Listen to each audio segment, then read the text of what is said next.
इधर 250 भवनों पर बुलडोजर चलेगा। जी हां, रांची के अपर बाजार समेत शहर के 250 भवनों को ध्वस्त किया जाएगा। हाईकोर्ट के निर्देश के बाद नगर निगम के अधिकारी रेस हुए हैं। नगर आयुक्त मुकेश कुमार ने अंतिम नोटिस भेजने का निर्देश दे दिया है। भवन मालिकों को आज नगर निगम अंतिम नोटिस भेजेगा और उसके बाद नोटिस का जवाब नहीं मिलने के बाद भवनों को तोड़ने की कार्रवाई की जाएगी। अपर बाजार, हीनू नदी के किनारे, कांके डैम और बड़ा तालाब के आसपास के 250 भवनों को ध्वस्त किया जाएगा। तो 250 इमारत जो नियमों के तहत नहीं बने हैं या फिर सरकारी जमीन पर बना दिए गए हैं, उन सभी को ध्वस्त किया जाएगा। भवन मालिकों को आज नगर निगम अंतिम नोटिस भेजेगा और तय समय पर नोटिस का जवाब नहीं मिलने के बाद ये कार्रवाई की जाएगी।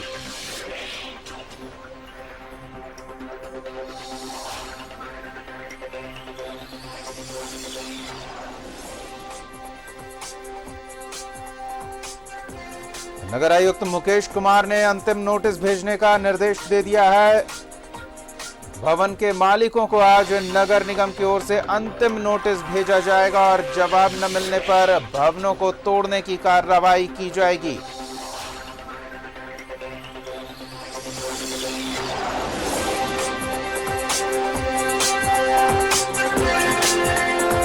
बड़ी खबर इस वक्त की आपको बता रहे हैं। भवन निर्माण जो अवैध है, नियमों के तहत नहीं है, उन पर गाज गिरेगी।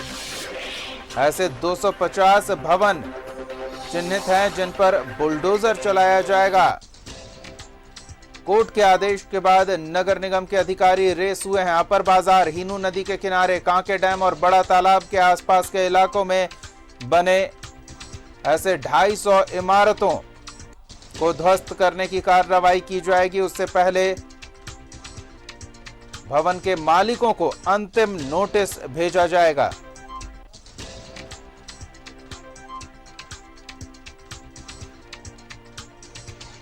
और अंतिम नोटिस के बाद जवाब का इंतजार होगा। जवाब नहीं आने के बाद उन भवनों को तोड़ने की कार्रवाई की जाएगी।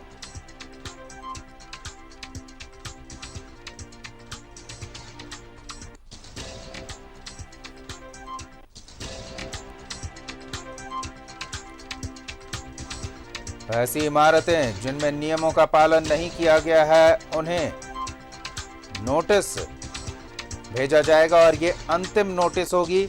इसके बाद भवनों को गिराने की कार्रवाई निगम प्रशासन की ओर से की जाएगी।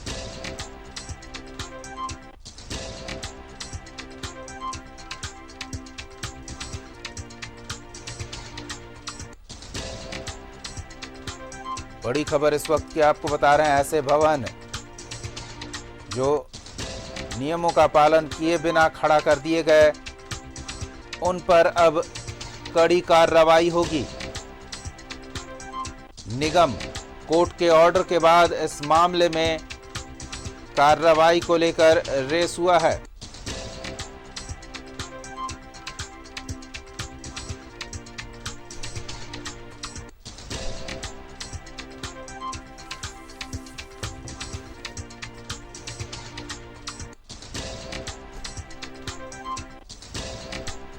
तो नोटिस का जवाब नहीं मिलने के बाद भवनों पर बुलडोजर चला दिया जाएगा।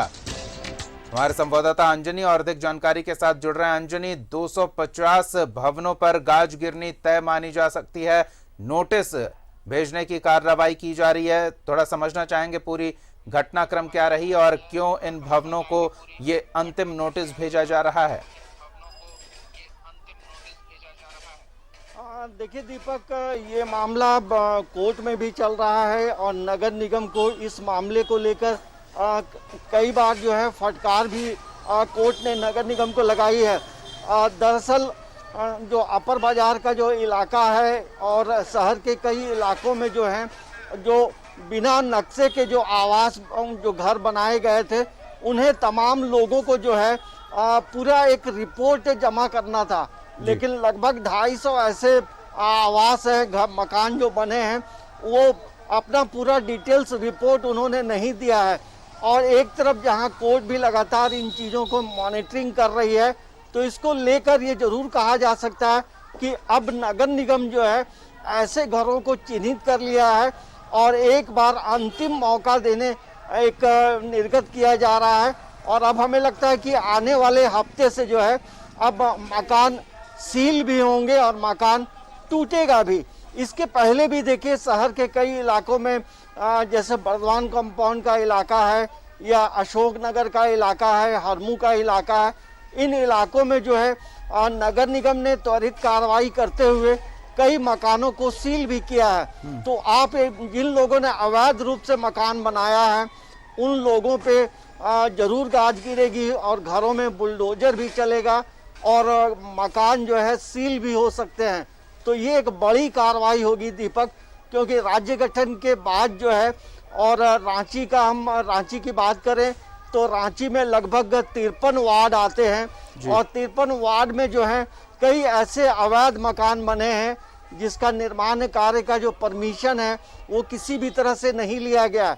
दूसरी एक महत्वपूर्ण बात ये भी है दीपक कि जो लोग मकान बनाना भी चाहते थे तो एक लंबी प्रक्रिया, नक्शा पास कराना, तमाम जगहों पे भी एक हम कह सकते हैं एक बड़ा नेक्सस काम करता रहा है और वैसे लोग जो बहुत परेशान हो गए और बिना नक्शा का ही घर बना लिए तो अब उनके लिए एक फजीयत है। देखिए जो भी घर बनाना चाहता है उसके लिए एक प्रॉपर जो है एक विंडो सिस्टम होना चाहिए ताकि जो नक्शा पास कराना हो, क्लियरेंस कराना हो तो लोगों को प्रॉपरली जो काम होना है वो हो जाए।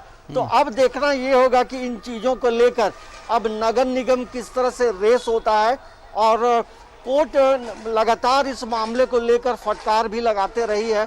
तो अब नगर निगम की भी परीक्षा की घड़ी है कि वो किस तरह से कार्रवाई करता है। दीपक, बिल्कुल, नगर निगम की कार्रवाई को लेकर अब नजर बनी रहनी चाहिए, क्योंकि पहले से इस तरह के मामले सामने आने के बावजूद अगर कोर्ट को हस्तक्षेप करना पड़ा है तो स्पष्ट है कि निगम अपनी जिम्मेदारियों का सही निर्वहन नहीं कर रहा है। धन्यवाद अंजुनी इस तमाम बातचीत और जानकारी के लिए।